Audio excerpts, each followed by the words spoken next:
De los árbitros de ajedrez se suele decir lo mismo que de los de fútbol, que lo mejor es que pasen desapercibidos, pero con el matiz de que en ajedrez, cuando tienen que intervenir, casi siempre es en situaciones de mucha tensión.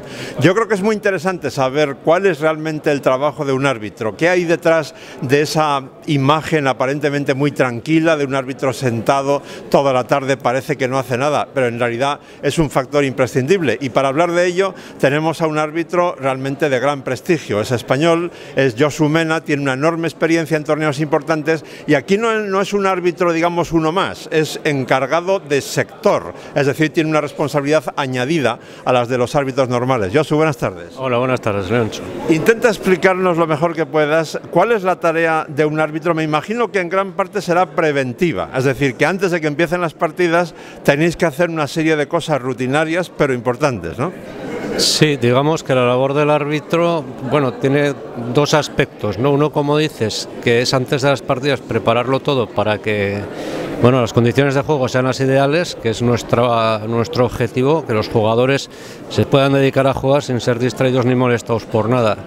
Y luego ya durante la partida, pues que vigilar que se aplique el reglamento, ¿no? Las leyes, y bueno, si hay infracciones, corregirlas, aplicar las penalizaciones que haya que aplicar y bueno, y procurar siempre que la partida sea lo más, no sé, fluida posible, digamos. Nuestra labor es facilitar el juego de los jugadores cumpliendo las leyes.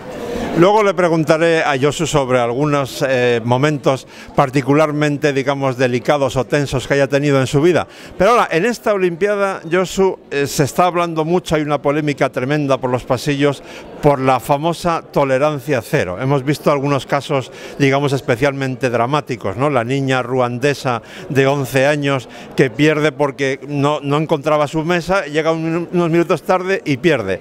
¿Habría que suavizar esta norma o hay que dejarla como está? Yo creo que depende de la cantidad de la supervisión arbitral que haya, y me explico, no es lo mismo una tolerancia cero en un Open, que puede haber 2 o 3 árbitros para 80 jugadores, que es incontrolable y siempre se van a dar injusticias porque va a haber gente, igual llega tarde, pero como no lo puede ver el árbitro, va a pasar desapercibido y otro no, y así si pierde, y bueno. Y luego habiendo ya un árbitro como tenemos aquí por cada match, por cada 4 partidas, yo creo que no es tan descabellado. Lo que sí que creo que es importante es que los jugadores, si alguno pierde por no estar cuando tiene que estar, que sea culpa exclusiva suya. No es aceptable en ningún caso que porque, por ejemplo, pues se forma un tapón a la entrada en los chequeos de seguridad, cosas parecidas, llegan corriendo y se les dé por perdida. Eso es lo que hay que evitar a toda costa. Y de hecho es lo que estamos haciendo. Cuando las incomparecencias que ha habido, las pocas, ha sido gente que ha llegado. Quitado el caso que dice, se habría que ver también por qué, y es cierto que no parece muy, no sé, muy aceptable, pero bueno, habría que ver las condiciones concretas. En general han sido retrasos de igual 10 minutos, ¿no? Que es gente que no sabe que tiene que estar cuando se pone en marcha el reloj y que pierde por eso. Yo creo que la gran mayoría de la gente está a favor de que haya tolerancia cero en grandes torneos, es decir, jugadores profesionales de élite, donde es muy importante que la imagen del ajedrez pues sea la mejor posible, y también, hablando de imagen, que los reporteros gráficos puedan hacer su trabajo como es debido, es decir, en los pocos minutos que tienen para hacerlo. Eso parece estar claro. Ahora, la polémica yo creo que viene de tablero, o sea, mesa 87 de la Olimpiada, no sé, Islas Vírgenes contra Togo o Samoa contra Seychelles. ¿Realmente es importante aplicar ahí una tolerancia cero? ¿Con qué objeto? Bueno, igual habría que preguntarles a los fotógrafos samoanos, pero aparte de eso, el objeto, a ver, yo entiendo perfectamente lo que dices y estoy de acuerdo. Tienen que ser, los jugadores de élite tienen que estar sentados antes de que se les ponga el reloj para que todos los reporteros gráficos así puedan hacer su trabajo. Yo, que como decías, he visto muchos torneos, hombre, he visto casos antes de que se pusiera en vigor lo de la tolerancia cero, inadmisibles, de gente que, bueno, evitaba a los fotógrafos todo lo que podía hasta que pasaban los 5 minutos de flash, no iba a sentarse, ¿no? Empezando por Kasparov. Empezando por Kasparov, siguiendo por Ivanchuk, etcétera, etcétera, ¿no? Pero por otro lado, claro, el problema es que al ser en un torneo como este que tienes figuras de la élite, para esa figura sí tienes que poner tolerancia cero, pero ¿cómo administras para estos y para aquellos no? O dices hasta la mesa 50 sí y a partir de ahí no. claro, como hay jugadores, como hemos comentado antes, que no sabían que tienen que estar que han llegado 10 minutos tarde porque no sabían que tenían que estar a la hora, vete y explícales que si juegan en el más 51 pueden llegar media hora tarde y si juegan en 50 no. Entonces yo supongo que lo lógico es hacerlo todo para el mismo criterio para todos. Y vuelvo a decir, lo que estamos haciendo es, en fin, ser comprensivos, quiero decir, y procurar que todo el mundo esté sentado y tal. No se trata, nuestra postura no es, bueno, el que no está peor para él, ¿no? Sino más bien al contrario. Tradicionalmente, los momentos más tensos para un árbitro de ajedrez eran los apuros de tiempo.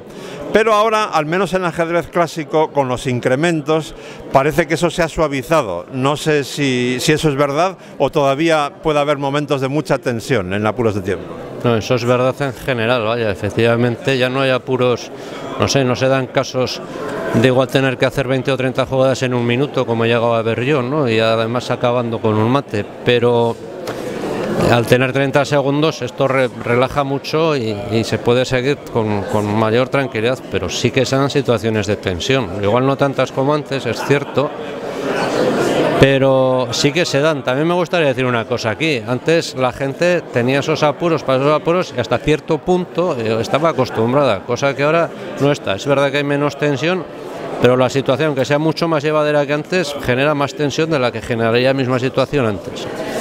Quiero decir que los jugadores también al final ya se han olvidado de los apuros tremendos aquellos y ahora ya se sienten apurados cuando tienen que acabar la partida, sobre todo en el último periodo, con 30 segundos para cada jugada y posiciones muy complicadas que hay que analizar mucho y saben que no pueden pasar de 30 segundos y eso también genera una tensión que algunos no saben llevar. Bueno, porque hay momentos en los que seguro que ese jugador no puede ni siquiera ir al baño porque tiene solo 30 segundos. Efectivamente, y a alguno pues te le gusta ir al baño más que a otros, ¿no? Y esos no pueden ir, con lo cual esto les genera también más tensión y claro, antes con los apuros sabías que llegaba un momento, podría pasar lo que pasara, igual perdías la partida que podías tener ganada.